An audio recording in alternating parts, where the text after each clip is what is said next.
Mən vallahi bundan ağır işlər çəkirəm. Azərbaycan kinosunun canlı sifətində siması bu qədər gözəl aktörləri var. Bunlar Rasim Qalayev, Azərbaycan kinosunun tarixi, hamısı Rasim Qalayev'dir. Və bu boyda sənətkar 23 yaşında Azərbaycandan da nə qədər böyle şöhrət qazanmışlar, bir zərrə qədər dəyişməmişdir. Nə ailəsində, nə dostlarında, münasibətlərində. Yəni insani keyfiyyətlər, hamısı şöhrət adamları o yaşda birdən şöhrət adamı seyir kimi gəlirlər. Gəldi və ona həmin Rasim idi, həmişə İslam Axraz idi. Özü də belə gizləyirdi, gizli saxlayırdı. Gözlənilməz oldu da. Mənə də ayağımda problem vardı, biraz arkadaşım.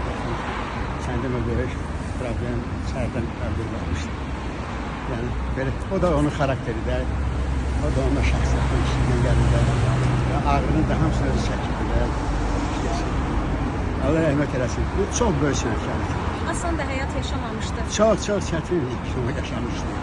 Yəni, belə deyək, biraz şey çıxmaz, dişi ilə, dırnağı ilə gəlmişdi. Yəni, belə, özdə bizim o asan da olmamış, əlbəttə.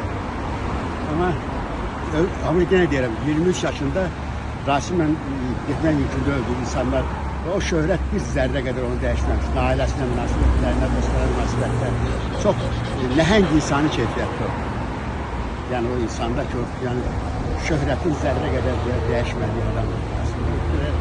Yəni əvəz olunmaz sənətkar. Yəni mən yenə deyirəm, Azərbaycan kinosunun əgər bir adamda fakir Azərbaycan poeziyası ilə füzulilə keçənliyi, Azərbaycan kinosunun mən bir adamda zəmirsəm Rasim sifəti. Mən şəxsən mənim Rasim sifəti. Gözəl aktörlər, mənim dostlarım, bir-birlə gözəl aktörlərimiz. Əksəriyyəti mənim dostlarım, amma Rasim sifəti olur ki. Onun yeri başqaydı. Onun yeri başqaydı.